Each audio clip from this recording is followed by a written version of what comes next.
Salut les crinqués! Sous nos pieds se cache un deuxième monde. Un monde sombre, humide, où personne ne veut habiter, qui sent mauvais, mais qui, dans la culture pop, est un endroit beaucoup plus populaire qu'on pourrait le croire. Depuis des décennies, les créateurs utilisent cet univers souterrain pour cacher leurs monstres, leurs secrets et leurs héros improbables. Épisode 214, les égouts. Marc de Paperman Gagnon, Joël Imaginatrix Rivard, Éric Red de Gamer Bourgoin et Sylvain des Animator Bureau. C'est le podcast des crinqués.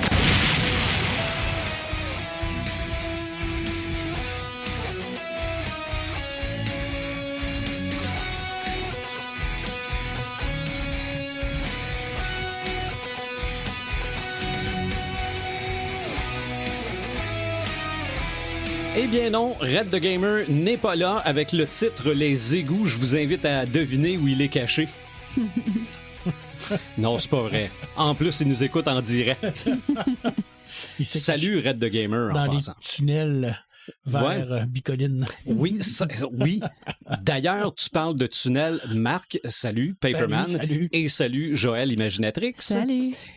Tu parles de tunnels, je me suis mis à penser à ça. Oui, on parle des égouts, là.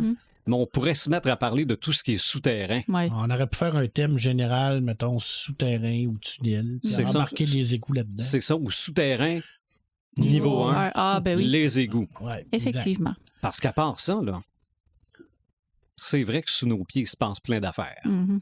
Donc, le podcast des crinqués, on prend un thème, on l'explore pour vous démontrer à quel point il est plus vaste que ce qu'on voit à la surface.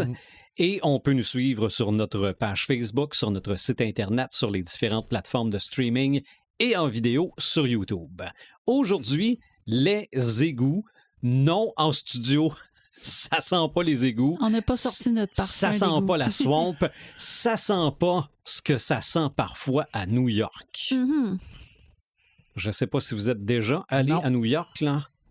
Mais c'est bien beau sur les photos, là, les bouches d'égout qui boucanent, là. Mhm.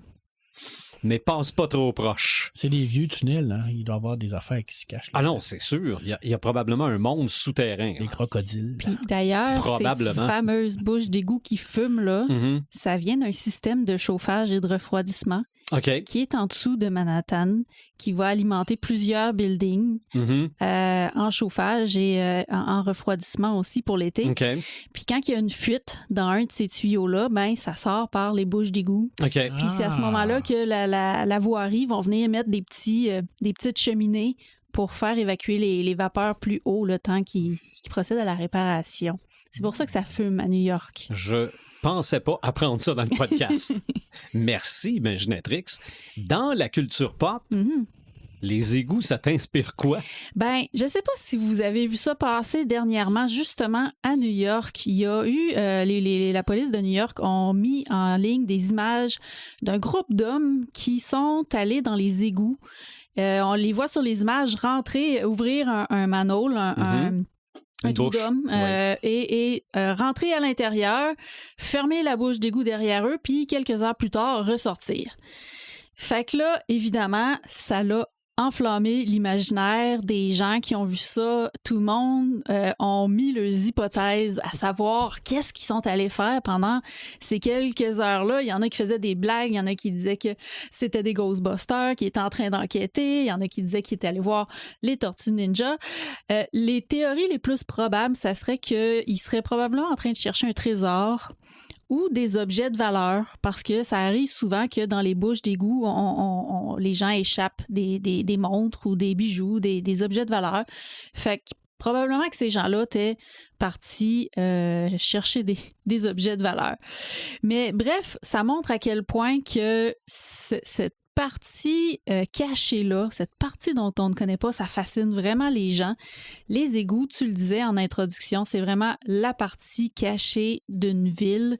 C'est un peu une ville sous la ville, si on veut. Il y a des artères, il y a de la circulation, sauf qu'au lieu d'être des automobiles qui circulent, ben c'est des déchets humains et de l'eau de pluie et tout ça. Et d'autres trucs louches. Ouais.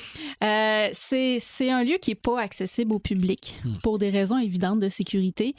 C'est un réseau très complexe de tuyaux. La plupart du temps, c'est des tuyaux dans lesquels on peut pas vraiment circuler, mais dans les plus grandes villes, comme New York, par exemple, ben là, on a des tunnels où est-ce qu'on peut vraiment rentrer puis se promener à l'intérieur. Il peut y avoir des réservoirs, il y a des bouches d'égout qui nous permettent d'avoir accès à tout ça, qui vont permettre de faire l'inspection du réseau, qui vont aussi permettre de faire des travaux, mais c'est vraiment pas fait pour faire du tourisme. C'est vraiment pas ça que ça sert. Petit fun fact comme ça, à Montréal, on a 7000 kilomètres d'égouts sur l'île de Montréal. OK. Et à New York, ben, ça va jusqu'à 10 500 kilomètres. Ah, quand même. D'égouts. Quasiment un petit peu moins que le double. Ouais, c'est quasiment le double. Presque le double quand même. Fait que tu vois que ça prend une ingénierie incroyable pour être capable de tout faire fonctionner ça. J'imagine que ça doit rondement. prendre aussi savoir la date de la construction des égouts, parce qu'il y en a qui doivent être très, Oui, très vieux, d'autres qui sont plus effectivement. récents. Je pense qu'à Montréal, il y a comme un 150 km là, qui date de plus de 150, de 200 ans. Là. Fait que ça amène facile à d'autres gérer. enjeux d'entretien. Fait que cet aspect caché-là de choses interdites, ben évidemment, ça entoure le truc de mystère. C'est ce qui fait que notre imagination va s'emporter, c'est ce qui fait qu'on va inventer des histoires. Il y a des légendes autour de ça. On pense aux animaux qui ont été jetés dans les toilettes. Ça peut être des histoires de repères de bandits ou même des repères de super-héros, Oui. des trésors enfouis. Ça peut être n'importe quelle activité clandestine, des gens qui voudraient comme se faire passer inaperçus. Cacher des trucs. Exactement. Fait qu'on va en parler plus quand on va parler des livres puis des films tantôt. Mais suite aux événements qu'il y a eu à New York récemment, la police a rappelé aux gens que c'est vraiment dangereux. Faut pas descendre dans les bouches d'égout parce qu'il y a des gaz toxiques. Ouais. Il peut y avoir des crues soudaines. Mettons qu'il y a une grosse pluie qui se met à tomber, ben les canaux peuvent carrément être inondés, puis toi, pris dedans avec tout ce qui traîne au travers. Mourir dans une mort horrible. C'est vraiment une mort horrible, on va se le dire. Là. Oh, c'est pas un film de Stallone, ça? Le tunnel. Ouais. Ça, c'était, mais c'est pas des égouts. Oui, c'était le tunnel de l'enfer. Ouais. J'avais pas ça dans ma liste. Il finissait dans les égouts. OK. Ouais. OK. Mais, puis c'est ça, tu sais, il peut y avoir des rats porteurs de maladies, des maladies à cause du contenu des égouts aussi, déjà, l'eau qui est très toxique. Fait que bref, c'est ça. C'est pas une place où ce qu'on va, c'est pas une place qu'on connaît. Puis, parmi les dangers, à Montréal, il y a déjà eu des décès d'enfants qui sont tombés dans les égouts. Dans les années 1920, en 1921, la petite Lily Manning, de 8 ans, traversait la rue, puis il y avait des travaux qui étaient faits à cet endroit-là. Elle n'a pas vu le trou, puis elle est tombée dans le trou, elle est disparue. 4 ans plus tard, là, les gens se sont un peu conscientisés sur la sécurité. Ils faisaient beaucoup plus attention. Mais il y avait un petit Douglas Dillon sur l'avenue Papineau qui, lui, il courait après un chariot, un camion qui transportait du foin. Il voulait attraper du foin pour la chèvre de son voisin. Puis, il a échappé à la vigilance du gardien qui surveillait le trou d'homme qui était ouvert. Il avait ouvert un trou d'homme pour pousser de la neige. C'était en hiver. Fait qu'il était derrière le camion. Fait que quand il a passé vis-à-vis, ben, il est aussi tombé dans le trou. Fait que, bref, c'est quand même très dangereux, là. Un enfant, ça peut quand même tomber très facilement. En plus, le Douglas, lui, à cette époque-là, il avait mis une grille de précaution, mais tu sais, c'était une grille de 2 barreaux, là. Fait qu'un enfant passerait facilement entre les 2 barreaux. Mais même s'il y avait de la surveillance, c'est arrivé quand même. Fait que bref, il y a ces histoires-là aussi qui viennent alimenter l'imaginaire collectif. Il y a des gens qui disent que les égouts peuvent être hantés, qui parlent de ces histoires-là de décès en parlant d'histoires de fantômes. Mais toujours à Montréal aussi, il y a ce qu'on appelle le collecteur William, qui est le premier collecteur d'égouts qui a été construit à Montréal dans les années 1830. Oh. Et puis, ce collecteur-là, dans le fond, il avait été construit parce qu'il y avait un problème au niveau de la pollution puis des odeurs de la petite rivière Saint-Pierre. Fait qu'ils ont décidé de fermer la rivière, qui était en fait un égout à ciel ouvert à l'époque. Ils ont décidé de la fermer, ils ont construit un marché par-dessus. Puis ce collecteur d'égouts-là, il a été en fonction pendant 157 ans, jusque dans les années 1980. Et puis, ensuite de ça, on l'a désaffecté. Et puis, depuis 2017, on peut maintenant le visiter. C'est au musée de Pointe-à-la-Calière. Et c'est vraiment impressionnant. Je suis allée le visiter il y a quelques années. C'est pas une très longue section, mais on peut marcher à l'intérieur. Ils ont fait un éclairage, tu sais, comme pour te mettre dans un ambiance. Et sûrement un nettoyage aussi. Il n'y a aucune odeur, je peux vous le certifier. Il est désaffecté depuis les années 1980, fait qu'on s'entend pour dire qu'ils ont eu le temps de bien nettoyer ça, puis de tout enlever, qu'est-ce qui pouvait rester d'odeur. Mais bref, c'est ça. Le musée de Pointe-à-la-Calière, il est vraiment hot parce qu'il est... Il est construit sur les anciennes fondations d'un ancien quartier de Montréal. Fait qu'on peut voir ces fondations-là, puis on peut descendre dans ce collecteur des égouts-là. Fait que c'est une petite promenade pas très longue à faire. Il y a des projections, tu sais, ils ont mis ça vraiment hot. Mais c'est vraiment capoté de rentrer là-dedans, de voir cette chose-là qu'on n'est pas habitué de voir, en plus que ça date de quand même plus d'un siècle. Fait que, puis moi, honnêtement, ça m'a beaucoup inspiré d'écrire des histoires qui se passent justement dans le tunnel. Fait que ça m'a donné des idées, là. Fait que c'est vraiment un univers qui est mystérieux, qui est inspirant, qui inspire beaucoup de créateurs dans leurs histoires par ce côté-là d'inconnu, de laisser l'imagination travailler, d'essayer de trouver qu'est-ce qui pourrait se passer dans ces endroits-là. Fait que bref, c'est ça. C'est là-dessus qu'on se lance ce soir. C'est qu'on sait que ça existe. Mm-hmm. On sait que c'est là. Mais on le voit pas. Mais on le voit pas. C'est ça. Puis en plus, tu parles d'infrastructures désaffectées. Oui. Donc, il y a les égouts qu'on connaît, mais qu'on voit pas, et les égouts qu'on connaît pas. Oui. Quand on passe, tu sais, on marche dans la rue, des fois, on passe au-dessus d'une bouche d'égout, on voit un peu, on voit de l'eau, des fois, on entend l'eau, mais on se demande à quoi que ça ressemble, tu sais, de quoi que ça a de l'air à l'intérieur. Où est-ce que ça va? Tu sais, y a-tu des bébites? Y a-tu de la faune? Fait que... Y a-tu des prisonniers qui essayent de s'échapper? Un micro-climat ou un micro... un milieu de vie incroyable. On ne sait pas. On sait pas. Mais c'est vrai que je ne sais pas si on l'a parlé pendant le podcast, là, mais les crocodiles à New York, dans les égouts. Ça serait un mythe parce que dans le fond, ça serait impossible pour les crocodiles d'être capables de vivre dans ces conditions-là. C'est de l'eau chaude. C'est de l'eau très froide puis extrêmement toxique aussi à cause des déjections humaines. Comme plein de mythes ou de canulars, ça part quand même de quelque chose de plausible. Mais oui, les gens jetaient leurs crocodiles dans les toilettes. Il y a eu des animaux, des poissons, des tortues, toutes sortes de trucs qui étaient jetés dans les toilettes parce que les gens ne pouvaient plus. Il y a sûrement eu un film d'anaconda dans les égouts à quelque part, c'est sûr. Là. Je vais vérifier sur Tubi. Quelqu'un qui jette un anaconda dans ou sa sur toilette. Frisson TV. Ouais. Si ça existe, là, il y a ça sur Frisson TV. C'est sûr. Fait que bon, oui, il peut avoir de la faune dans les égouts. Il peut avoir tout ce qui est un petit animal qui peut s'insérer dans. Mais c'est pas animal friendly. c'est pas un environnement de toute façon, ça serait pas friendly pour les humains non plus. Non, pour personne, en fait. Là. Les animaux qui vivent là-dedans, habituellement, sont contaminés ou sont très... C'est ça. Une constitution Très résistant. Ouais. Donc, à lire dans un de tes prochains livres? Ben, en fait, j'ai trouvé le moyen d'insérer un tunnel dans une de mes histoires, puis c'est un tunnel improbable. OK.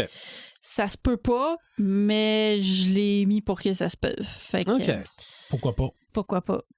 Tout se peut, de toute façon, en fiction. Ben, absolument. Yes. Dans la littérature, les égouts, Marc? Hey, aujourd'hui, on va descendre dans le domaine des ombres, des fluides douteux, des rats mutants. Les égouts en surface, Joël nous l'a dit, ça représente la pomperie municipale, des trucs bien plates, là. Tu sais, des tuyaux, puis surtout des affaires qui coûtent extrêmement cher à taxes. réparer. Mhm. Tu sais, quand tu regardes ton compte de taxes, puis tu te dis, mais mon Dieu, que ça coûte cher les égouts. Puis quand ils changent un tuyau, tu comprends pourquoi. Uh-huh. Parce que c'est quand même profond. Mais dans la culture geek, c'est le berceau des secrets, le oui. refuge des marginaux et souvent la porte d'entrée vers des mondes parallèles.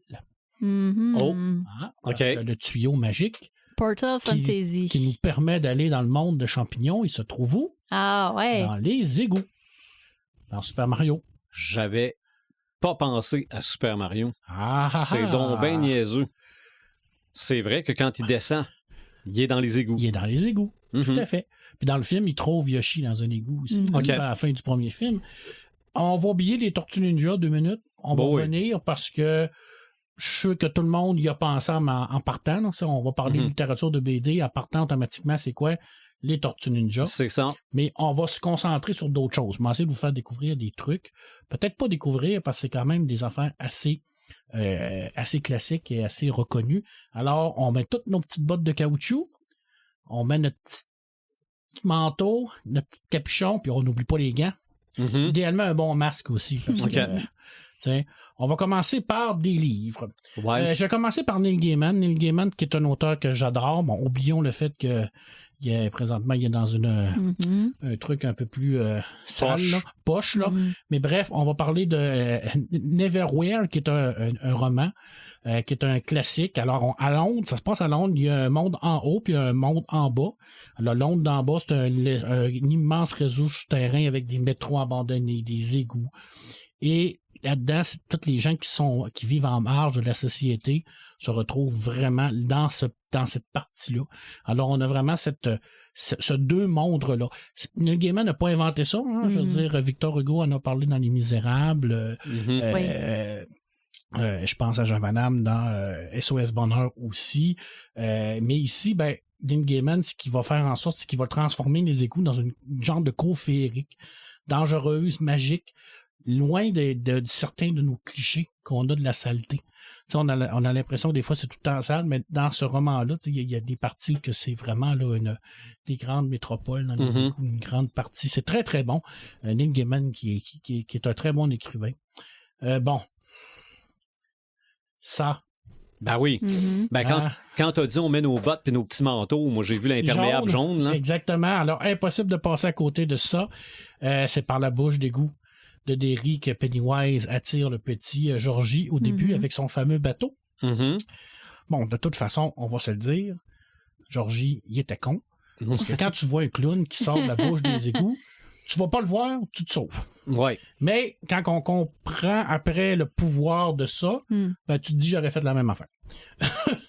Les égouts, les galeries pluviales, c'est dans le fond, pour Stephen King, c'est bien entendu sa tanière, mais tout le réseau d'égouts, c'est un peu comme son système digestif. C'est avec ça qu'il va récupérer sa nourriture, qu'il va la prendre, qu'il va la digérer, qu'il va même la recracher. Tu sais, je dis, ça fait partie de lui-même. Ça fait partie de son anatomie de créature, dans le fond. Il s'est approprié les égouts, il s'est approprié tout ce monde-là pour en faire lui. Alors, pour Stephen King, c'est un lieu, bien entendu, mais c'est une prolongation de sa créature, dans le fond. C'est que les égouts deviennent un personnage à l'intérieur de son roman. Fait qu'il réussit à nous faire haïr les clowns. Ben oui. Bon, bref. Malgré qu'il y en a que c'est pas trop difficile de leur faire haïr les clowns. Là. Ouais, mais ça, tu sais, je veux dire, quand t'écoutais Poltergeist, quand t'étais jeune, t'as haï les clowns à vie. C'est clair. Moi, je connais pas personne qui a écouté Poltergeist qui aime les clowns, mais il réussit aussi à nous faire peur par les égouts. Tu sais, je veux dire, après avoir lu ça, ou regardé ça, parce qu'il y en a plusieurs qui l'ont regardé, soit la vieille série ou les nouveaux films, ou même la nouvelle série Welcome to Derry. Quand tu passes à côté d'une bouche d'égout, seul dans la nuit, t'as tant tendance à dire si je vois un maudit ballon rouge, je me sauve. C'est clair. Tu sais, il a réussi à faire ça. C'est aussi une métaphore des traumatismes qu'on a à l'intérieur de nous. Parce que les égouts vont devenir un traumatisme pour ces enfants-là, puis ils vont être marqués à vie par ce personnage-là. Alors Stephen King a cette tendance-là. J'ai toujours dit, Stephen King, l'horreur, c'est ce qui est le plus proche de nous. C'est pas souvent les monstres. Hein. Ça, on le voit rarement dans sa forme. Ce qui fait peur, c'est ses capacités à faire en sorte de développer nos propres terreurs, nos pires terreurs devant nous. Puis souvent, les pires terreurs, mais c'est des terreurs qui sont reliées à nos traumas familiales. Alors, voilà. Écoute, c'est un roman de New Weir urbain. Je ne l'ai pas lu. Par contre, j'ai eu des très bonnes critiques. Ça s'appelle Le Roi des Rats. C'est China Mineville. Alors, le protagoniste découvre qu'il y a un fils du Roi des Rats qui se retrouve plongé dans une guerre secrète qui se joue dans les entrailles de Londres. Moi, je ne l'ai pas lu parce que je ne l'ai pas encore à la bibliothèque. Mais il semble-t-il qu'on rentre vraiment dans une architecture viscérale mais on pousse il pousserait le côté sale, même dans des retranchements poétiques un peu à l'intérieur de ça. Alors ça m'intrigue beaucoup. Dans mes recherches, j'ai fait comme je le connais pas, habituellement je parle pas de ce que je connais pas, que j'ai pas lu. J'ai pas tout lu non plus, alors je trouve bien que je parle comme le prochain, je ne l'ai pas lu, mais j'ai joué. Ça s'appelle Métro 2033, écrit par Dimitri Grushonsky. C'est une série de romans. Là, on est dans du post-apocalyptique. Alors, on est à Moscou, en Russie. Et les survivants de cet univers-là se retrouvent dans les égouts. Dans le métro, mais également dans les égouts. Alors, c'est la gestion des conduits de ventilation, la gestion des égouts, qui deviennent des zones qui sont non infestées, où il y a des mutants là, au-dessus de la planète, là, puis il y en a certains qui descendent, là, et on vit là-dedans. Alors, toute l'action se passe dans les métros, les égouts, les bouches, les coups, les fameux tunnels. Et c'est hyper claustrophobe. En tout cas, le jeu, ça se passe vraiment dans les égouts. Tu es tout le temps en train de regarder partout. J'ai commencé à l'écouter en audio libre. J'aime beaucoup ça. Puis c'est vraiment très angoissant. Alors, parce que là, les égouts, c'est pas le fun. Quand tu rentres dans un égout, là, c'est mort, c'est radioactivité, c'est des monstres, c'est des mutants. Il n'y a rien de bon là, dans les égouts. Là. C'est pas, je trouve une belle petite boîte avec un objet magique dedans, là, comme dans Dungeon. Là. Ouais. Non. Quand tu es obligé de rentrer dans un égout dans le métro, là, dans le jeu, tu es mieux d'être bien équipé parce que ça se peut que tu ne ressortes pas vivant de là. Ça, c'est clair. J'en ai parlé au début. Mon 5e, je pense que ça va être Les Misérables de Victor Hugo. Parce que on va dire Victor Hugo chez les geeks. Ben, ça fait pas mal partie de la culture pop. Oui, Victor Hugo chez les geeks, oui. Victor Hugo partout, ma foi du bon Dieu, parce qu'il a écrit de tout.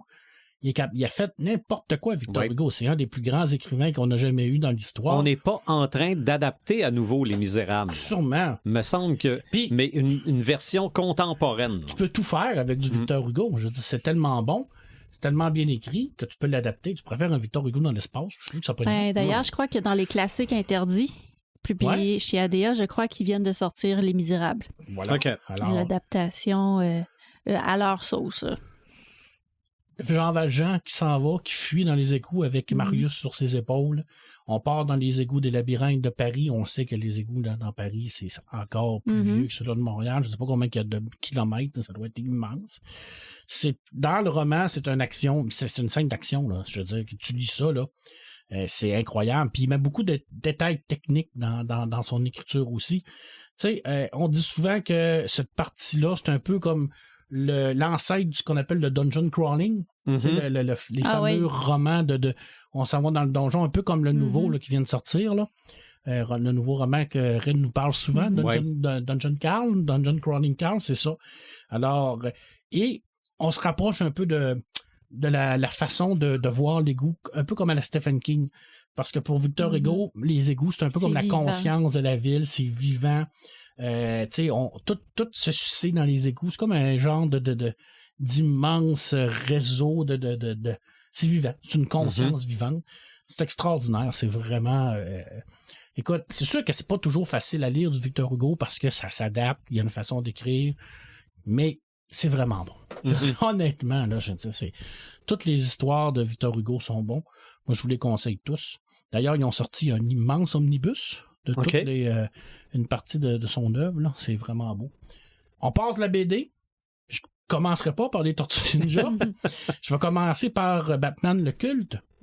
Bon, je pourrais prendre probablement toutes les histoires de Batman. Parce que déjà, Batman vit dans un genre d'égout. Que de genre de caverne. C'est ça, je me suis posé la question. Oui, parce qu'il utilise beaucoup des égouts de Gotham pour se promener, pour aller dans un X à l'autre. Il y a le pingouin aussi qui a été élevé dans vécu dans les égouts. Puis, bien entendu, quand on parle d'égouts dans Batman, on parle de Killer Crow. Ben oui. Qui est un peu comme c'est le personnage qui vit dans les égouts. Et pour la plupart des écrivains, des scénaristes, parce que c'est difficile de parler d'une série parce qu'il y a eu beaucoup de scénaristes, mais souvent, c'est les égouts de Gotham, ça représente la psyché tordue de la ville. Là, tout ce qui est mauvais dans la ville se retrouve là-dedans. Là. Puis, à part Batman, habituellement, quand tu tombes dans les égouts de Gotham, t'en sors pas. Ouais.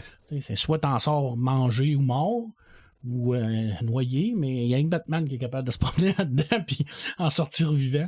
C'est assez intense. Bon, Tortue Ninja. Kevin Eastman, Peter Lord qui sort des Tortues Ninja dans les années 80. Que dire?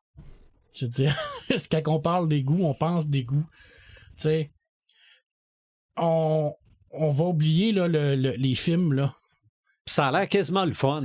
Oui, mais on va oublier ça, là, OK? Parce que, premièrement, dans les Tortues Ninja, les écrous de New York sont sombres, sont crasseux, sont pleins de graffitis, des rats, il y a même des rats, des coups robotiques, là. On s'entend que pour les Tortues Ninja, c'est leur QG. C'est là qu'ils vivent, c'est là qu'ils vont vraiment se promener dans toute la ville. Ça va devenir un peu une extension de eux également. C'est un repère également où ils vont s'entraîner, où ils vont se battre aussi. C'est un refuge aussi. Un refuge, malgré le fait que ça soit sale, que ça soit dégueulasse pour eux autres. C'est leur safe place, c'est ça, leur place sécuritaire pour eux autres. Ça reste des tortues mutantes. Ben oui, des tortues mutantes qui se battent contre des rats robots dans les égouts. Ils pensaient pas que ça allait pogner. Hein. Quand ils ont sorti ça en noir et blanc, le premier était en noir et blanc. Écoute, je pense que ça a été imprimé sur une imprimante dans leur sous-sol. Là. Puis c'est directement inspiré des mythes, des légendes d'animaux jetés dans les... Puis avec un petit peu de petit côté japonais, ninja, on est allé prendre un petit peu de la culture japonaise, on a fusionné ça avec la culture new-yorkaise, américaine, on fait, pourquoi pas des tortues, hein? Why not? Oui. Pourquoi pas? Pourquoi la pizza? Je sais pas. On ne sait pas, hein? Oui, l'autre jour, j'ai fait une course, puis il y avait des enfants qui avaient fait des dessins sur le parcours pour nous encourager, puis il y en a un qui avait dessiné une pizza, puis c'était écrit « Envie d'une bonne pizza ». Puis juste avant la pizza, il y avait un manhole, une bouche d'égout, puis j'étais comme « Colin, la pizza ressemble en maudit à une bouche d'égout ». Je me suis dit, peut-être qu'il y a quelque chose. D'ailleurs, il lance des bouches d'égout comme arme. Il y a peut-être une symbolique au niveau dans la pizza. Forme, je sais pas, c'est sûr que Kevin Eastman, il en a déjà parlé à quelque part, là, au niveau de ces... Oui, mais peut-être que c'est expliqué dans la BD aussi, non? Peut-être aussi. Moi, j'ai pas tout lu. Il y a beaucoup de bandes dessinées sur les Tortues Ninja. Moi, j'ai la chance d'avoir les premiers en numérique, pas en vrai, parce que je serais pas ici aujourd'hui. Je serais ailleurs, parce que ça vaut très, très cher. Et ça a pogné énormément. Pourquoi ça a pogné énormément? Parce que c'était 4 tortues qui se battaient, mais en même temps, il y avait les 4 archétypes. Qui ont des noms d'artistes italiens. En plus, c'est aucun rapport. Je veux dire, c'est n'importe quoi. Mais tu avais le bagarreur, qui était Raphaël, tu avais l'intelligent, qui était Donatello, le leader, Leonardo, puis le crétin, qui était Michelangelo. Fait que tu te retrouvais là-dedans. Chaque personne se retrouvait dans ces personnages-là. C'était bien entendu bourré d'action. Dans les années 80, les bandes dessinées comiques, il fallait que tu ailles de l'action. Ah non, mais ils sont multiplateformes. Oui, tout à fait. Je veux dire, même les jeux vidéo des Tortues Ninja sont classiques. Tout est classique. Les films, les séries télé, les séries animées, Les films sont pas tous classiques pour les mêmes raisons. Là. Non, mais ça reste culte quand même. Même des fois dans leurs défauts, ça reste quand même que c'est des films... Quand on ramène Vanilla Ice, là... Ouais, ça c'est une parenthèse. On va s'entendre. Mais, tu sais, les égouts, il n'y a rien de plus geek qu'un égout de Tortue Ninja. Mm-hmm. Un canapé qui ont pogné dans le fin fond d'un égout qui ramène ça, la vieille TV de Donatello qui est à écran cathodique, tout scrap qui flash, je veux dire, les pizzas qui ramassent en haut, parce qu'ils vont les chercher, ils rouvrent les bouches d'égout. C'est drôle. Mm-hmm. Je veux dire, c'est bon enfant. C'est tellement bien écrit, tellement bien dessiné en même temps, tellement actif, tellement beau. C'est vraiment un hit. Ça a été un gros hit. Puis je comprends pourquoi ça a pogné, parce qu'on avait besoin de ça. On avait besoin d'une bande dessinée un peu plus relax, un peu plus le fun, sans tomber toujours dans la grave attitude de Batman. Je suis Batman. Puis le pire, c'est que, à moins que je me trompe, la naissance des Tortues Ninja en BD, c'est pas mal à l'époque des BD dark. Oui. Quand Spawn. Je vais t'en parler. OK. Ça a rapport avec les égouts? Je ne savais pas. Mais oui, effectivement. Okay. Fait que ça faisait du bien. Un petit peu plus de légèreté. Un petit peu plus de légèreté, ça a fait du bien. Classique. Vraiment classique. Puis les nouveaux films d'animation qui ont sorti récemment. Ouais. En plus des nouveaux films en live, là, c'est vraiment très bon. Je veux dire, ils ont vraiment bien fait ça. Les nouveaux ont un style un peu Shell, tu sais, un peu comme dans Zelda Wind Waker, Shielding. OK, je sais pas. C'est vraiment bien fait. Honnêtement, c'est vraiment bien fait. Je te parle d'une série de Rochette et de Bokeh qui s'appelle Le Transpersonnage. Vous avez peut-être vu la série télé. À l'origine... Qui ne s'est jamais terminée, finalement. Qui ne s'est jamais terminée. Je pense que oui, ils ont forcé pour faire une dernière saison, mais je pense que ça a souffert un peu comme... Mais ça n'a pas été... Je pense pas que ça a été traduit. Ouais, mais je sais que ça a souffert un peu de la rapidité aussi. Là, un peu comme Hannibal. Là. Ouais. Ils ont comme rushé la finale. À l'origine, c'est Loeb et Rochette qui écrit une histoire sur une époque glaciaire où que les gens vivent dans un train. Et bien entendu, de la dispersité de la classe sociale. Les riches sont en avant, les pauvres sont en arrière.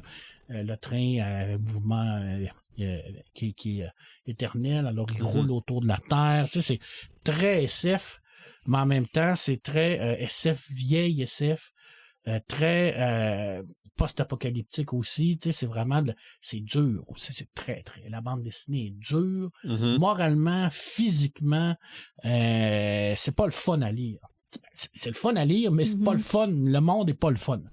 Et puis quand on est arrivé dans le tome 4, là, il est décédé quand même après le premier tome. Bokeh a repris le dessus. Et Rochette, le dessinateur et le créateur à l'origine, voulait pousser l'histoire un peu plus loin. Le train, OK, c'est bon, mais je veux dire, dans sa tête, il ne pouvait pas ne pas avoir autre chose que de la glace sur la planète. Fait qu'à un moment donné, on va découvrir qu'il va y avoir une base souterraine qui va s'avoir faite dans les égouts. Il y a encore des gens qui sont vivants à l'extérieur du train. Puis les conditions... C'est dans la série, ça. Oui, dans la série. Ils ont un peu peut-être adapté ça. Moi, je te parle de la BD, mais dans la série, oui. Mais je pense qu'il me semble avoir vu ça dans la série. Et les conditions d'infrastructure, ça nous rappelle un peu Sion dans Matrice. C'est égouts, tunnels, c'est beaucoup industriel, tout ça. Puis c'est l'allégorie de la survie à tout prix, dans le fond. C'est même si on est poussé à vivre dans notre merde puis nos égouts, l'humain va le faire parce qu'on veut survivre à tout prix et on est une race qui refuse d'abandonner. C'est ça. La qualité, bien entendu, de Transpersonnage, c'est la grande qualité de dessin de Rochette en noir et blanc, qui est extraordinairement bien faite, mais c'est aussi au niveau du scénario, au niveau de l'histoire. C'est de la très très bonne SF que je vous conseille à tout le monde. Il y en a un qui est Gloomhaven, c'est une bande dessinée qui est de Dungeons & Dragons. Voilà, je peux rien dire ça. Dungeon Crawl, ça se passe dans un égout. C'est classique, la plupart des jeux d'RPG qu'on a joué quand on était jeune, ça se passe dans les égouts. On se promène, on rencontre des mutants, des cubes gélatineux, un beholder de 2-2. Puis si t'es malchanceux, un dragon, puis tu meurs. Mais c'est ça. Voilà. C'est classique. Et Spawn. Tom McFarlane, Spawn. Image Comics. Wow! C'est Al Simon qui est revenu des morts. Il vit dans ce qu'on appelle Rat City. C'est une ruelle sordide qui se connecte directement au réseau souterrain des égouts de New York, entouré des clochards. Les clochards qui vont devenir un peu... dont ils vont devenir le protecteur des clochards, mais les clochards vont devenir un peu comme son réseau d'information. C'est ça, ses yeux. Ouais. À la John Wick. Ouais. Hein? Parce que dans John Wick aussi, on a ça. Oui. Tu sais, les gens qui vivent dans les égouts, puis un peu dans les bouches de métro, puis tout ça. Pourquoi? Ben, style graphique de McFarlane, les fameuses bouches d'égout de New York, il y en a tellement fait. T'sais, à part la cape de Spawn puis la chaîne là, qui est partout, là, des bouches d'égout qui avec la brume qui sort de partout, les chaînes de Spawn qui traînent dans l'eau dégueulasse. Puis là, on est dans l'époque de McFarlane, dans son pic. Oui, absolument. C'est des dessins grandioses. Là. Chaque planche, c'est pratiquement une toile. Là. C'est incroyable. Des doubles pages, on en avait. Ah, c'était là, la couleur puis tout. Là. Tu sais, Image, là. Ben, c'est eux qui ont enlevé le cadre blanc. Oui, ben oui. Autour des pages. Ils ont sorti les personnages des planches. Oui. Ça a été vraiment une belle... N'écoutez pas le film. Ouais. Ce que je vous conseille.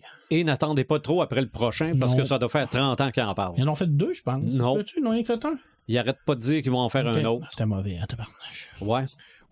Alors, mais regardez le documentaire sur Image Comics. Sûrement, oui, ça, oui. Ça, là... L'ascension et la chute. Non. Je veux dire, c'était des créateurs, c'était pas des gestionnaires. Non, tout à fait. Mais tu sais, il y a eu la même histoire avec Metal Hurlant en France. Là. OK. C'était des créateurs, puis c'était pas des gestionnaires. Ça m'a dit, ils payaient pas leur monde, ça a fait faillite. Je veux dire, tu mets une gang de créateurs. Je te dirais que c'est l'histoire de beaucoup de maisons d'édition. Et voilà, tu mets une gang de créateurs, c'est la passion d'abord. de tripeux, puis tu leur dis, allez-y.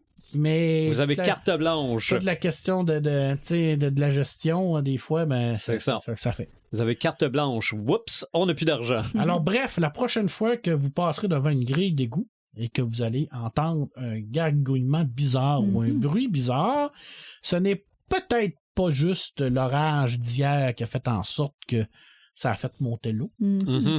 C'est peut-être Pennywise qui vous regarde. C'est peut-être un mutant. C'est peut-être une tortue qui a bien faim et qui vous demande une pizza. C'est ça. Ou c'est peut-être Jean Valjean qui passe en dessous de vous autres pour se sauver le derrière. Voilà. Alors, c'était mes suggestions de lecture en BD et en roman. J'en ai oublié parce qu'il y en a tellement. Ah non, c'est sûr que... Je veux dire, c'est tellement des éléments importants. Dans toutes les histoires d'horreur, il y en a partout. Ouais, mais est-ce que ça peut compter pour un cliché ou un raccourci scénaristique? Oui. Les bouches d'égout. Ça dépend comment tu l'utilises. Ouais. Tout dépend de la façon dont tu vas l'utiliser. Ça peut être même Deus Ex Machina qui appelle ça. Ouais, on peut s'en servir comme ça aussi. Tu sais pas comment te sortir de quelque chose. Il y a une bouche d'égout. Ouais, c'est vrai. On voit ça souvent dans les films, là, le retour de la momie. Là.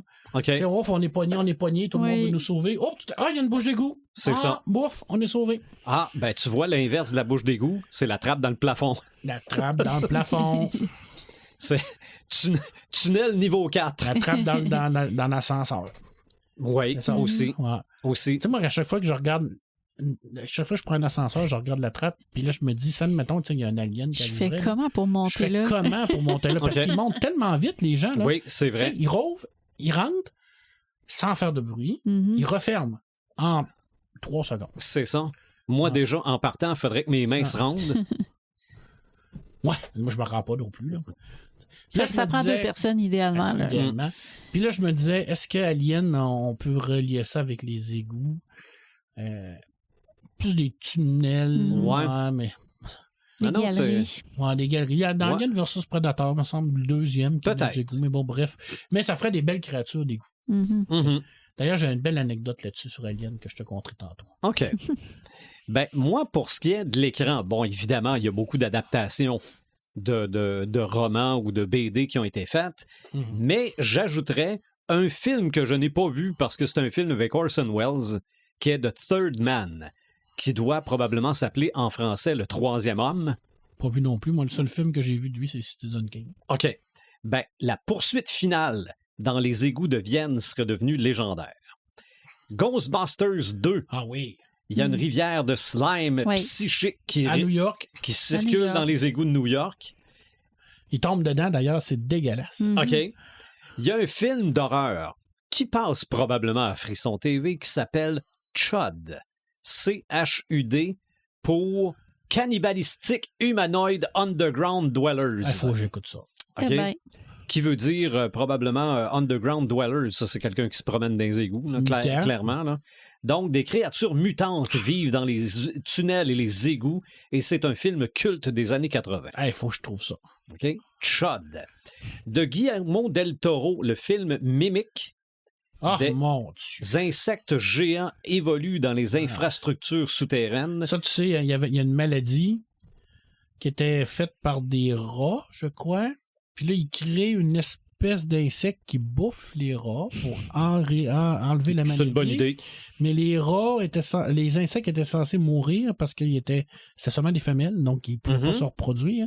Mais ils ont muté dans les égouts. OK. Puis ils ont été capables de se reproduire. OK. Donc là, ils ont une infestation d'insectes. Ça a l'air le fun. Écoute, le scénario est digne de Mr. Burn, les singes de Mr. Burn, mais c'est vraiment un film OK. débile. Un film que j'ai vu, que j'avais pas nécessairement aimé, mais on m'avait tellement dit de bien sur ce film-là. Un film asiatique, L'Hôte, The Host. C'est une espèce de grosse bébite, Godzilla, là. Mais c'est une créature qui émerge des égouts et des cours d'eau pollués. Non, on ne dit rien. Le film Ratatouille. Oui. Ouais. C'est des rats. Ouais. Donc, ça se prête bien aux égouts. À l'ombre de Shawshank, Oui. il réussit à s'évader après avoir creusé un trou en arrière d'une affiche. Pendant combien d'années, je pense? J'ai aucune idée. J'ai aucune idée, d'années? mais ça se passe dans les égouts. C'est une nouvelle de Stephen King, ça. Oui. Et je terminerai par un immense classique de l'horreur. Jason à Manhattan. Ah!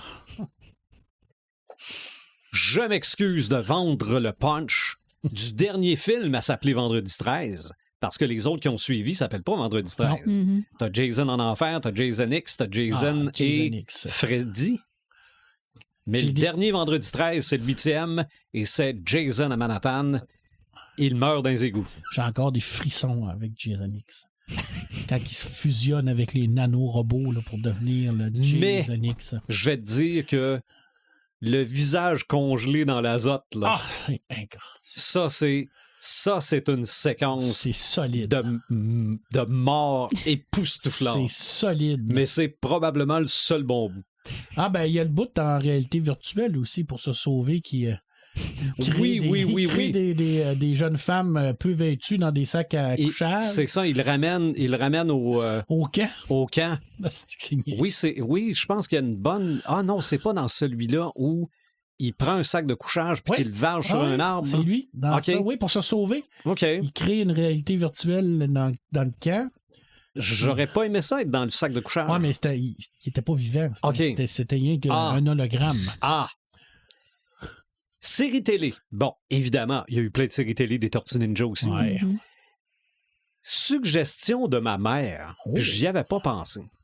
OK? Parce que je lui parle à tous les jours, puis je lui dis on va parler des égouts au prochain podcast. Ah oui, allez-vous parler de ça? J'y avais pas pensé. La série La Belle et la Bête. Ah oui. C'était avec Linda Hamilton. Et la bête, c'était Ron Perlman. Oui. Et on est des années 90. Là. C'est ça. La bête s'appelait Vincent. Vincent vivait dans les égouts. Une série quand même assez forte des années 90. Probablement qu'à l'époque, Ron Perlman et Linda Hamilton étaient peut-être pas les icônes qu'on connaissait. Linda Hamilton avait peut-être fait Terminator. Ben, Perlman avait certainement fait Au nom de la rose, La guerre du feu. Ouais, peut-être, mais sûrement pas Hellboy. Non. Ça, c'est avant Hellboy, mais c'est ça. Vincent vivait dans les égouts. Dans la saison 2 de Stranger Things, les tunnels du monde à l'envers rappellent un immense réseau d'égouts organiques. Ouais, puis dans la nouvelle série en animé aussi, il y en a beaucoup qui ça se passe dans les égouts. OK.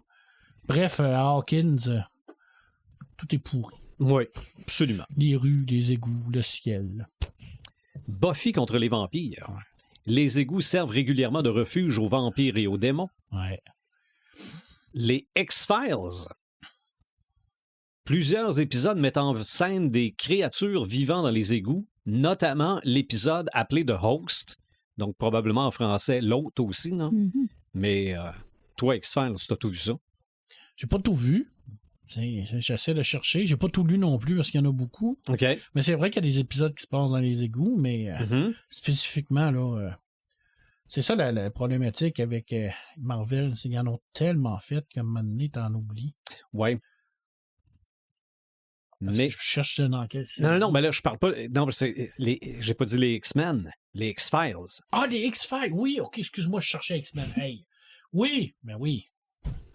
Oui, donc tout à fait. Ça, il y a plus d'égout là-dedans. Ah ouais, ben oui, OK. Là, c'est parce que je cherchais les X-Men. OK. Là, je me disais, ça se passe dans X-Men. J'ai dit, oui, je m'en souviens, Gagnon, mais là, je me souviens de Oz, X-Men. Dans X-Files, tout à fait. Je m'en souviens, OK. oui. Mais l'épisode, l'autre, ça te dit quelque chose, oui? Tout à fait. OK. Ouais. Il y a plusieurs fois Mulder descend dans les égouts, ce qui n'est pas le cas de Scully, OK. qui est beaucoup plus intelligente que Mulder, puis il ne va pas se fourrer dans des places qui n'a pas d'affaires. OK. Mulder, lui, c'est un personnage de Lovecraft. Fait que quand il voit quelque chose de bizarre, il faut qu'il aille le voir. Mais en même temps, il a la chance d'Indiana Jones. Donc, il meurt jamais. On ne sait pas pourquoi. Il est comme ça. Voilà. Futurama, les mutants vivent dans les égouts de New York. Les Simpsons, plusieurs épisodes montrent des communautés cachées ou des aventures absurdes dans les égouts. Et je terminerai par la Casa de Papel. Ouais. C'est par là qu'ils essaient de faire passer l'or. Je m'excuse pour le punch encore. Fondu. Oui, absolument. Semble-t-il qu'on aura une extension de l'univers de la Casa de Papel encore. Ouais, ben, il y a eu une série qui s'appelait Berlin. Que j'ai pas écouté. 2 saisons. Moi, j'ai pas écouté. 2 saisons. La deuxième vient de sortir, mais là, Berlin, c'est des préquels. Ouais, mais il est mort. Ben, c'est ça. C'est pour ça qu'on en fait des préquels. C'est ce que t'aimes. Oui. Ben, ma blonde m'a dit que c'était quand même bien, là. Mais là, l'extension de l'univers, ce serait après. Mais l'acteur qui joue Berlin, oui. On va se le dire, là, il y a un charisme. Absolument. Ben, de toute façon, bien des acteurs et actrices de cette série-là avaient un charisme. Ça joue beaucoup sur l'acting. C'est ça. C'est parce qu'on va se le dire que le scénario, c'est Mr. Byrne encore, là. C'est ni qu'une tête, là. Mais les acteurs sont très bons. Les acteurs et les actrices sont oui, très bons. Ben, c'est ça. Parce que c'est tellement... mais en même temps, c'est de l'action. Oui. T'sais, mais je veux dire, le reste, là. Pour ce qui est du scénario, je mettrais ça dans la même catégorie de Cobra Kai. Oui. OK? Ouais. Quand tu te mets à analyser trop ça, là, faut pas que tu analyses. Tu te dis, voyons donc, ça fait 4 heures qu'ils boivent, sont sous-raides, puis après ça, ça paraît plus. Ben, ils ont peut-être une potion magique. Oui, peut-être. Peut-être. C'est une potion de après mal de tête. J'ai pas fait de recherche pour ce qui est des jeux vidéo, mais tu me parlais de Mario, je pense que ça serait probablement... Metro 2033, c'est un jeu que j'ai joué, moi, sur... pas la Xbox, là, mais sur le stream de Amazon Luna, je crois que ça s'appelle. Je l'ai testé là-dessus. Là. J'ai bien aimé ça. C'est un person shooter. Là. Tu joues un bonhomme avec une mitraillette, puis tu te promènes des égouts. Mais tu parlais des Dungeons and Dragons, ouais, mais ça, Donjons Dragons. Il y en a plein. Je veux dire, un classique Donjon Dragon, ça se passe dans un donjon. Habituellement, dans un donjon, tu as des égouts. Fait que, je pense qu'il n'y a pas personne qui a joué à Donjon Dragon qui n'a jamais descendu d'un égout, qui est mort d'un égout, qui a monté le niveau d'un égout, qui s'est fait blesser d'un égout. Habituellement, dans les égouts, il y a des cubes gélatineux. Qui mangent le monde qui meurt dans les égouts. Puis ça, ben, c'est un genre de cube vert, là. Puis ça mange tout. Fait que quand tu mets ta main dedans, tu perds ta main toute. Mais c'est bourré de trésors parce que ça fait rien que brûler le corps. Les trucs, les tissus organiques. Les tissus organiques, les os, tout ça. Ça garde les bijoux. Ça garde les bijoux, les armes magiques, tout ça. Fait que quand t'en trouves un, tu fais comme... Yes. C'est un moyen super efficace de nettoyer les égouts. Tout à fait. Mais en laissant les trésors. Oui, parce que le chef des égouts, lui, le chef du donjon ramasse les... Fait que finalement, c'est le pouvoir cosmique. Tout à fait. OK. Mais c'est dur à tuer. Mais quand t'en tues un, tu peux trouver des objets magiques assez forts, merci. Mais en même temps, tu te dis, si l'objet magique est très fort, la personne qui est morte était devant très fort aussi, fait que t'es mieux d'être très, très fort. OK. C'est pas facile, parce qu'il n'y a pas grand-chose qui le blesse. Un cube de gélatine. Oui. Je ne dirais pas comment tuer pour pas vendre le punch aux jeunes joueurs. Mhm. Parce que je veux les voir mourir devant un cube gélatineux. Comme OK. je suis déjà mort souvent. OK. C'est à votre tour. Je suis passé par là. Yes. Faites vos classes, vous autres aussi. Ouais, mais tu sais, les vieux jeux donjons d'os, là, puis de... C'est tout ça, là. OK. Souvent, ça se passait là-dedans. Menzo Berenzan, ça passe dans un monde de cavernes. C'est pas vraiment des égouts, mais tu sais, c'est tout un monde de cavernes à l'intérieur. Fait que ça peut être relatif à ça, là.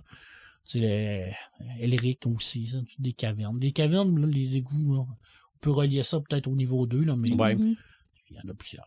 Oui. Puis il y a sûrement d'autres jeux là, qui se passent dans les égouts tout le long. Là. Oui.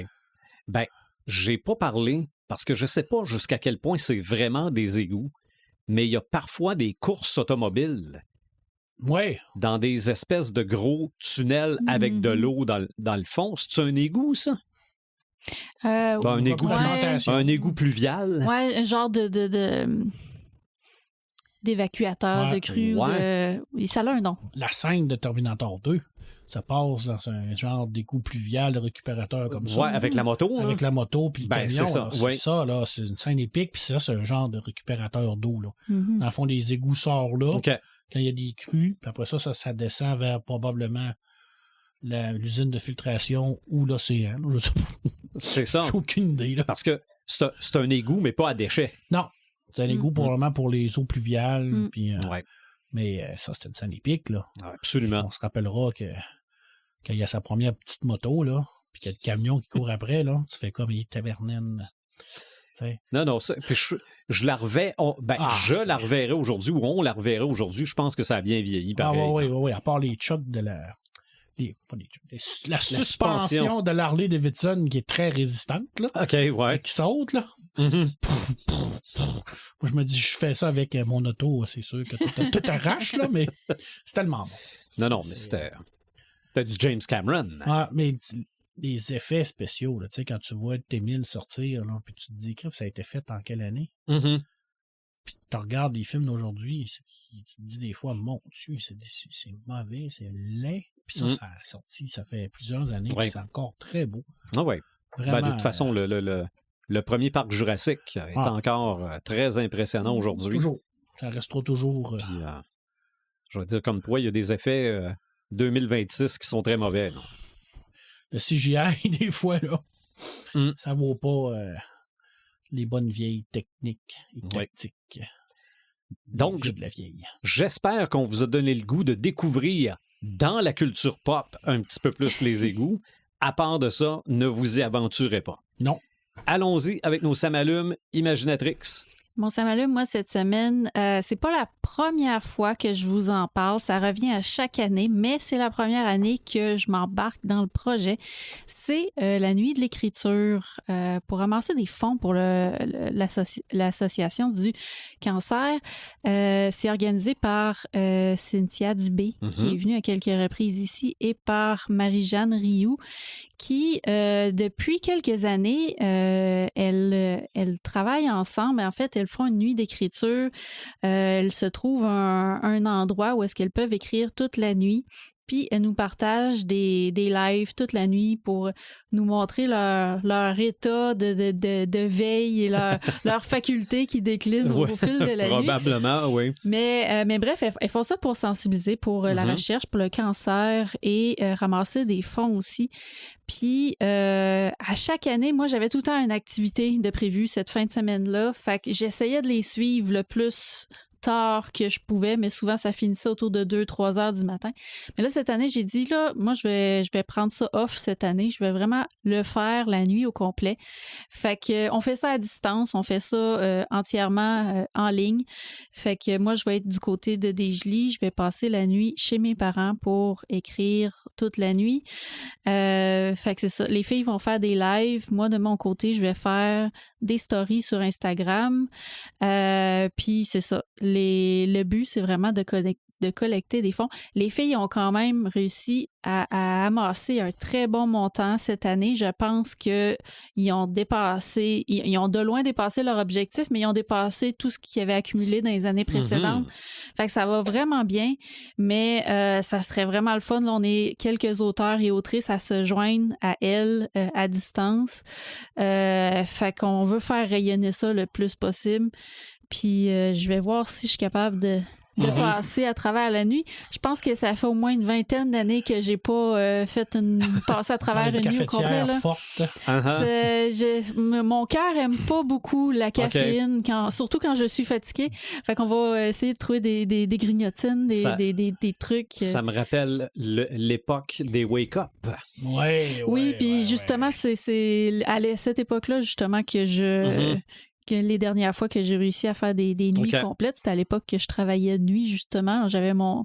J'étais virée à l'envers, fait que c'était un peu plus faisable, mais là, dans un contexte. Mais là, ça tombe bien, je suis en vacances cette semaine, fait que je vais peut-être me lever un peu plus tard les matins pour me préparer. Ouais.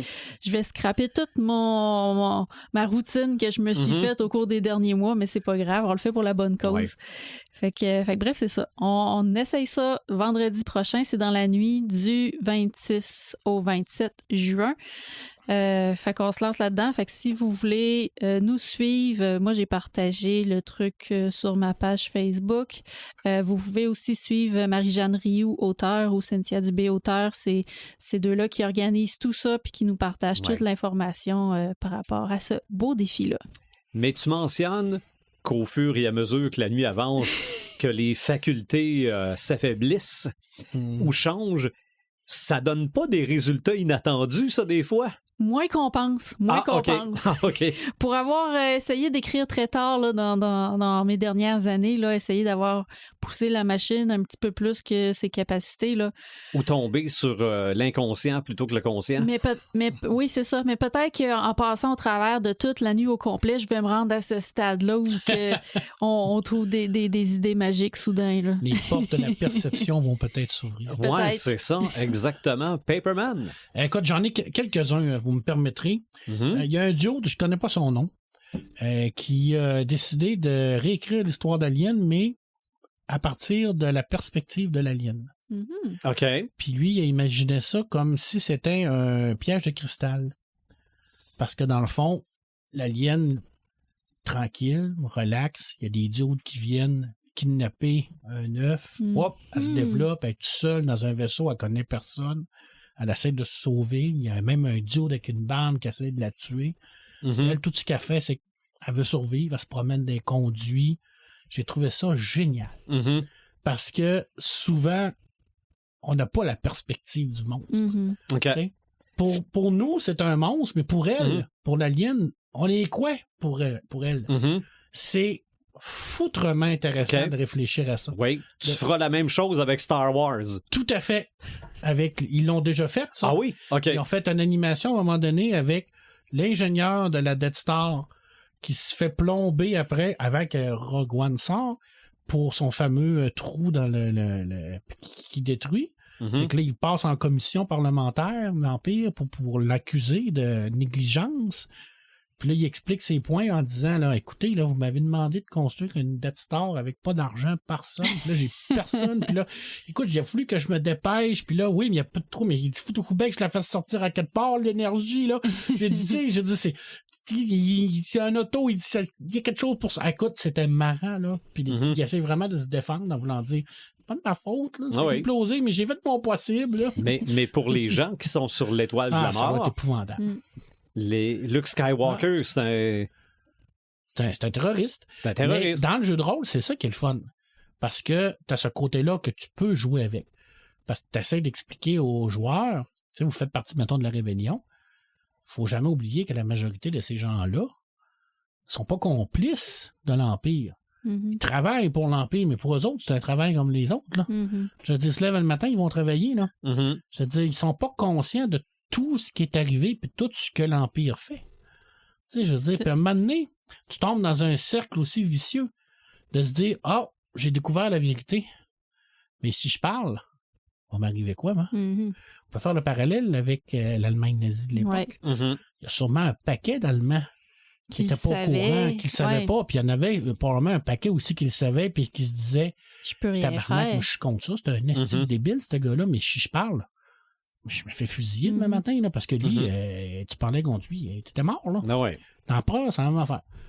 Fait que oui, mais j'ai trouvé ça intéressant de me dire, oui. pour nous, on est quoi, tu sais, pour l'alien, dans le fond? On est peut-être des super méchants, dans le fond. C'est une bonne leçon de remise en perspective, puis d'empathie aussi, pour se mettre à la place de ceux qu'on pense être les méchants. Ben oui, parce que, dans le fond, tout ce qu'elle veut, elle, c'est survivre, pour avoir la paix, là. Puis nous autres, on est venus l'écœurer. C'est ça. Puis il y a même un duo qui a la même barbe que Hans dans Piège de cristal qui essaie de le tuer dans un couloir d'aération comme dans Piège de cristal. J'ai trouvé ça quand même poussé, mais j'ai trouvé ça intéressant. C'est un angle différent. Oui, tout à fait. J'aime beaucoup ça.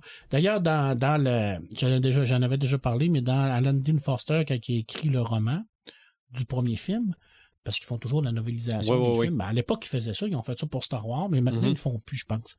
Puis, à un moment donné, tu sais, il y a du monde qui demande à Ash, avez-vous communiqué avec... Puis il dit, je vous donnerai pas tous les secrets de la compagnie, là, mais c'était sous-entendu qu'il y avait eu, probablement que Ash avait essayé de communiquer avec l'alien, là, pour savoir qui il était, d'où ce qui venait. Là. C'était sous-entendu qu'il a essayé. Là. Les résultats, on ne le sait pas, mais il se laissait une porte ouverte pour pouvoir exploiter ça. Malheureusement, ce qui n'a pas été exploité. Parce qu'après ça, on est tombé dans le militaire, puis on tue tout le monde. Film que j'adore. Le deuxième. Mais on se dit qu'au niveau de la profondeur, là, on est pas mal rôle pas correct, on va dire. J'haïs les contes interdits. J'aime pas ça. Je prendre un classique, je trouve ça vulgaire, je trouve ça juvénile, c'est pas pour moi. Okay. Maintenant, ça pogne beaucoup, il y en a beaucoup qui en achètent, il y en a beaucoup qui aiment ça. Parfait. J'ai aucun problème. Par contre, j'ai eu à la bibliothèque les classiques interdits. Là, je me suis dit, c'est la même maudite affaire. Non. Puis là, il me sort l'appel de Cthulhu. Alors, mon libraire me dit, hey, on a ça, l'appel de Cthulhu jusqu'au fond de la pile de David Bédard. Je connais pas l'auteur. J'ai dit, les contes interdits, c'est pas pour moi. Je pense que je suis pas là dans ma... Elle dit, ouais, mais lis ça. Je l'ai mangé en 2 jours. J'ai trouvé ça excessivement bien écrit. J'ai trouvé que l'auteur David Bédard, premièrement, était un très grand connaisseur de l'œuvre de Lovecraft. C'est bien entendu quand même gore, mais pas à l'extrême. Le punch final est incroyable. C'est vraiment une relecture de l'appel de Cthulhu, mais mis un peu à la sauce québécoise et plus contemporaine. J'ai beaucoup aimé ça. Je ne sais pas si toutes les autres classiques interdits sont comme ça, mais lui, là, c'est un must. Honnêtement, là, pour les gens qui aiment Lovecraft, là, j'ai vraiment adoré ça. Honnêtement, je suis tombé là-dedans et j'ai fait comme, oh, les tabarouettes, OK. Je me suis trompé, pas sur les contes interdits, mais sur lui, j'ai fait comme, OK, j'avoue, j'ai rappelé mon libraire, j'ai dit, t'avais raison, je me suis trompé. Peut-être que l'autre série, c'est pas pour moi, parce que c'est plus gore, un petit peu plus érotique aussi. Des fois, ils vont même jouer avec la frontière. C'est correct, c'est pas mon genre, mais ça, c'est mon genre. J'ai beaucoup aimé ça. Puis l'auteur s'appelle David Bédard. Puis, honnêtement, c'est de la très bonne littérature d'horreur québécoise. J'ai bien aimé ça. Je vous le conseille fortement. Et le livre est magnifique. Il y a comme des yeux sur le côté. Là. C'est vraiment beau. Là. Honnêtement, j'ai capoté ma vie. C'est très, très beau, honnêtement. Metropolia, le tome 2. J'en avais déjà parlé. Fred Duval, Igor Rowling, au dessin avec Christophe Bouchard. Metropolia, Fred Duval, c'est probablement le meilleur auteur de science-fiction qu'on a sur la planète présentement, tous médiums confondus.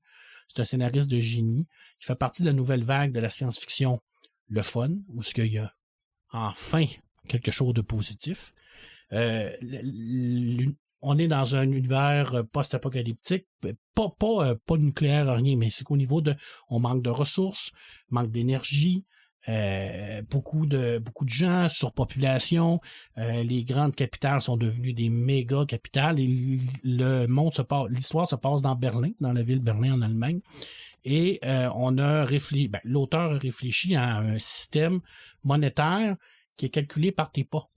Parce que vu qu'il n'y a pas d'énergie, la plupart de l'énergie n'existe pas ou est utilisée pour la survie, les gens marchent tout le temps, et tu es rémunéré par rapport au nombre de pas que tu fais. Donc, pour te payer un transport, mettons, en train pour aller aux États-Unis, par exemple, ben, ça coûte 8 millions de pas. Fait que, tu sais, pour t'acheter des souliers à la mode, ça coûte 300 000 pas. C'est brillant. Je trouve ça excessivement brillant. Dans ma tête, ça fait comme, OK, l'idée. Et on va être dans ce monde-là. C'est un détective privé qui essaie de survivre dans ce monde-là. Et lui, sa conjointe, sa petite amie, est partie, a émigré aux États-Unis, puis il veut le retrouver là. Fait ce qui va faire en sorte qu'il va prendre des contrats très payants, mais avec des grosses corporations, parce qu'on est encore un peu dans le cyberpunk. Là, c'est géré par des grosses corporations qui sont plus ou moins légalement et moralement très éthiques. On va se le souvent, dire. c'est moralement. Ils sont capables d'être légaux, exactement, mais tu sais, au niveau de la morale, on va se le faire, là. Puis, ben, c'est ça, c'est du thriller, c'est du policier, c'est des enquêtes dans ce monde, univers-là. En même temps, il y a beaucoup de fashion, beaucoup de mode, le monde est bien développé, tu sais. Puis j'aime beaucoup ça, le style des personnages, je trouve que ça fait vraiment, c'est de la bonne SF, c'est du post-cyberpunk, c'est super bien écrit, bien entendu, bien dessiné, le tome 2 vient de sortir, et là, on est plus dans la surpopulation puis les frontières dans le tome 2. C'est magnifique, c'est vraiment une belle série de SF, si vous aimez ça, là. Très, très, très belle série, honnêtement, moi j'ai beaucoup aimé ça. Puis je terminerai avec les Burroughs, série sur Netflix.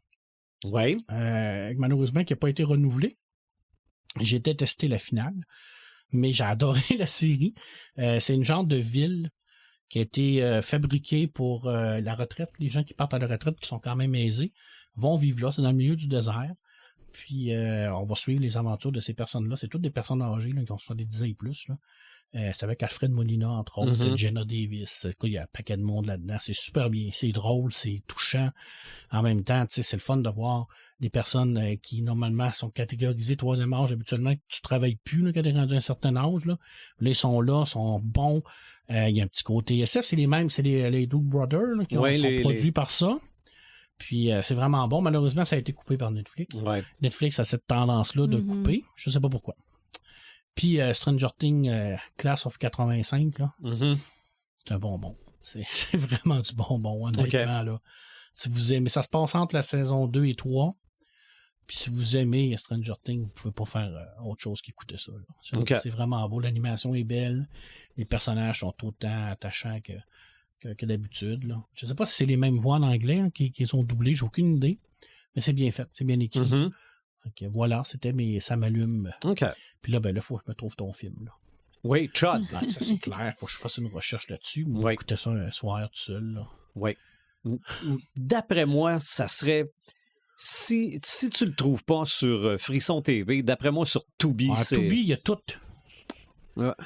Il y a plein d'affaires sur Tubi, c'est l'enfer. Mais c'est rendu avec plein de pubs aussi. Ouais, mais ça, il y en a partout. Ouais. Tu écoutes une émission en différé à TVA. Mais quand j'ai commencé à écouter Tubi, il n'y avait presque pas de pub. Là, c'est encore gratuit, hein? Oui, absolument. Tu payes, il faut que tu payes. Voilà, c'était pas mal ça, mais ça m'allume. Oui. Ben moi, mais ça m'allume, j'en ai deux. Le premier, c'est que ma petite collection de vieilles BD Marvel commence à avoir de l'allure. Si c'était des originaux, je serais riche comme Crésus. Parce que c'est vraiment des rééditions fidèles. Okay? Les pubs sont dedans, toutes, là. C'est comme Incredible Hulk numéro 1. Ça doit être le numéro 1. Oui. Tout dans une coupe de 100 000. J'ai aucune idée, mais la version originale serait marquée 12 cents. Celle-là est marquée 4,99 US. Hey, mais Fantastic Four. C'est ça. J'ai la BD de Captain America, la première apparition du Faucon. Hey. Puis l'origine est tellement ridicule. Oh, les Giant Sense. Le size de X-Men. Ouais, mais celui-là est aussi très dispendieux en version originale parce que c'est la première apparition de cette version-là des X-Men. Hey. Qui ont été embauchés pour aller chercher. Ça, c'est pas si pire. Le costume de Daredevil. Mais l'origine de Daredevil, ça m'a pris une éternité à le lire. Là. Je lis genre une page par soir avant de m'endormir dessus. Là. Mais c'est pas pire. Mais j'aime ça qu'ils refont ça. J'ai le premier Superman comme ça aussi, mais je l'ai pas mis là-dedans parce que c'était pas Marvel. Là. C'est super le fun. Parce qu'on s'entend qu'avoir les originaux de ça, non, oublie ça. C'est impossible, là, mais les lire, Ah oui. C'est le fun. C'est comme une fenêtre sur le passé. Absolument. Puis c'est accessible. C'est disponible, puis c'est pas très dispendieux. Je veux dire, c'est les tripeux là, de Marvel. C'est ça, puis c'est tellement naïf. Là. Je veux dire, c'est... C'est woke, hein, Marvel, à cette époque-là. Hein? Je veux dire... Un personnage noir en bédaine. Oui, en bédaine. Non, mais tu sors en réunion, en sortie scolaire, tu te fais piquer par une araignée, tu deviens Spider-Man. Tout à fait. T'as-tu écouté la nouvelle série de Spider-Man, Spider-Noir? On a commencé. Ah oui, ça, je suis là-dessus, mais je l'ai pas tout écouté encore. On a 3 épisodes d'écouter. Ouais, c'est... faut pas... c'est bien, là, mais si tu écoutes ça pour voir Spider-Noir, là, tu le vois pas très souvent. Mais il est bon, Nicolas Cage. Oui, il est tout le temps bon dans tout ce qu'il fait. Et mon autre ça m'allume, c'est le dernier Nintendo Direct. OK? Où ils font leurs annonces du mois ou du trimestre, ou peu importe, les jeux qui s'en viennent. Ils sont très forts dans ce que je vais appeler la déception. C'est un peu le principe des films d'horreur, là. Non, mais dans le sens, tu t'attends à quelque chose, mais c'est pas ça qu'ils te donnent. OK, dans un film d'horreur, tu t'attends à faire un saut. Finalement, c'est un chat. Tu te dis, finalement, il n'y a pas de monstre. Boum! OK? Nintendo fait ça. À un moment donné, il présente une image de Mickey Mouse avec une clé dans les mains. C'est Kingdom Hearts. Puis là, ça dit, le combat est sur le point de recommencer. Fait que là, tout le monde se dit, c'est le 4, c'est le 4. Ben non, il annonce la collection 1, 2, 3 pour la Switch 2. Mais l'écran tombe noir et boum, la bande-annonce du 4 apparaît. Fait que là, tout le monde capote. Mais moi, c'est à la fin où ils ont annoncé le remake de Zelda Ocarina of Time. Est-ce que c'est vrai qu'il va être en 2 parties? Je ne sais pas. Il y a des rumeurs qui disent qu'il va être en 2 cassettes. Deux cassettes. Moi, je me dis, ils vont faire comme FF7. OK? Final Fantasy VII, là, ils ont fait le remake, la 3e partie sur le point de sortir. Là. T'achètes 3 jeux pour refaire le même jeu. Là. Wow. Ça a marché pour ça. C'est ce qu'ils vont essayer de faire avec Zelda. Mais moi, j'attends le remake de Super Metroid. Ça revient. Donc, je me dis, s'ils font le remake de Ocarina of Time, à un moment donné, il y a un pourquoi remake pas un nouveau jeu de Super Metroid? Ils en font un pour Fox. Ben, en fait, Star Fox, c'est encore Star Fox 64. Ah, c'est un remake? Ah, je pensais que c'était un nouveau jeu. Puis Star Fox 64, c'est pas la première fois qu'ils le refont. Ouais, mais là, ça va être beau. Mais c'est ça. Mais si c'est un remake de Super Metroid qui est Metroid 3, je m'achète une Switch 2. C'est sûr. La prochaine fois qu'on se rencontre, pour faire des enregistrements de podcast, j'ai pas dit pour faire l'enregistrement d'un podcast, j'ai dit l'enregistrement de podcast, ce sera au Salon Légende les 10 et 11 juillet prochains. On sait pas trop comment que ça va être, là, mais on va être là, puis on va être équipé. On va rencontrer des gens, puis on va vivre le moment présent. Mm-hmm. Non, ça... On va surfer sur la vague. On va être on a ce qu'il faut. S'ils viennent nous voir, on a ce qu'il faut pour aller les voir. Ouais, j'espère qu'il va y avoir des gens, qu'il va y avoir beaucoup de gens, que ça va être plein. Mm-hmm. Fait que c'est...